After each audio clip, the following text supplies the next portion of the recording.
Viewers, कैसे हैं आप लोग। स्वागत है आपका शेयर बाजार ज्ञान की एक और वीडियो में। और आज की इस वीडियो में हम बात करने वाले हैं कोल इंडिया लिमिटेड के शेयर के बारे में। 349.35 another day of pure strength in Coal India. आज 5.25% ऊपर जो है स्टॉक फिर से भाग गया है और काफ़ी दिन की छोटी छोटी तेज़ी के बाद में आज एक बड़ा जंप इसमें देखने को मिला है।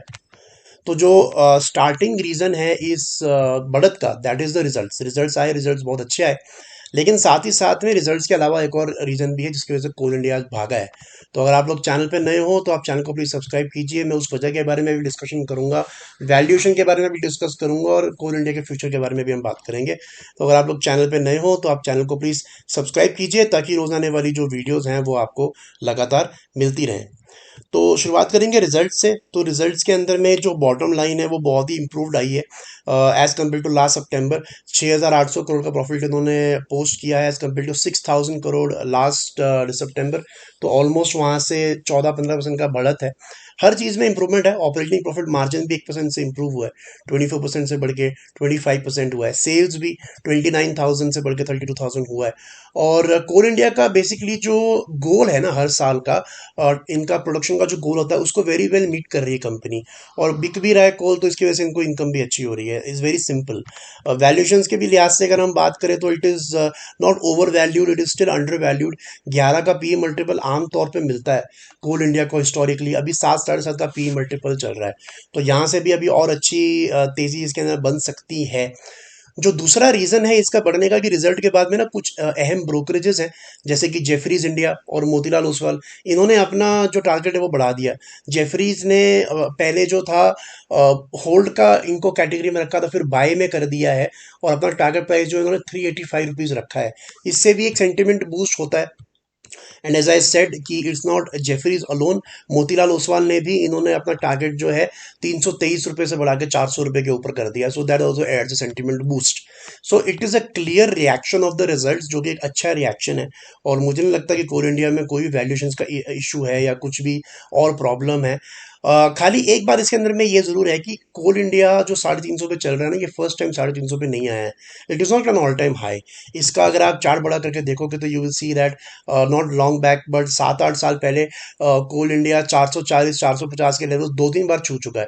तो एक बात तो तय है कि 400 के ऊपर की जर्नी इसकी इतनी ईजी नहीं होगी, बिकॉज वहाँ पे मल्टीपल रेजिस्टेंस इसको देखने को मिलेंगे। 400, 450, 440 जान निकाल देगा कोल इंडिया की, निकालते निकालते।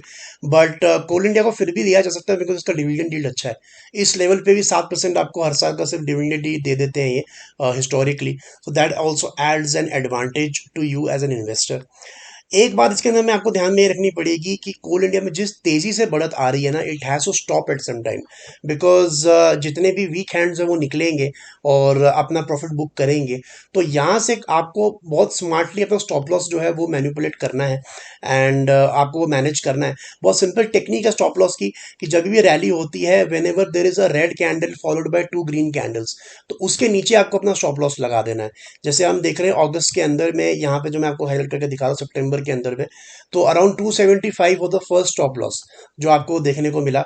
बेसिकली यहाँ जब आपको इसके नीचे की क्लोजिंग मिलेगी ना, तभी आपको इस स्टॉक में से निकलना होता है। That is the method of putting a stop loss. तो यहाँ से फिर आपको ट्रेल करते चलना, जब भी आपको अगली बारी ऐसा पैटर्न देखने को मिलेगा, जब भी आपको अगली बारी एक रेड कैंडल के बाद में लगातार 2 ग्रीन कैंडल्स दिखे, ये बेसिकली एक कंफर्मेशन होता है और इसके नीचे फिर आपको अपना स्टॉप लॉस शिफ्ट कर देना है। फिर आपका स्टॉप लॉस लेवल बन गया 283। और इसी मेथड को फॉलो करते करते अभी, क्योंकि ये वीकली चार्ट्स हैं और वीकली चार्ट्स पे वीकली कैंडल अभी कंप्लीट नहीं हुई है, आज बड़ा जरूर है 5%, लेकिन अभी भी 4 दिन 3 दिन बचे हैं इस हफ्ते खत्म होने में। लेकिन अगर ये ग्रीन कैंडल में बंद हो जाता है, ये कैंडल जो बनी हुई है ग्रीन में ही रहती है फ्राइडे तक, तब आपका जो स्टॉप लॉस लेवल है ना वो 284 से शिफ्ट होके 300 के ऊपर आ जाएगा।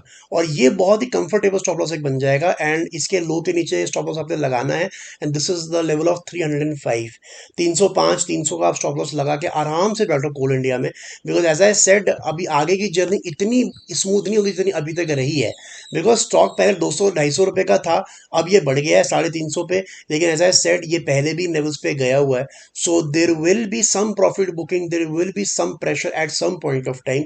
You just have to be smart. आपको स्मार्ट बन के अपना लेवल ऐसी जगह पे लगाना है कि अगर नीचे गिरता भी है ये 10% तभी भी आपको फर्क ना पड़े।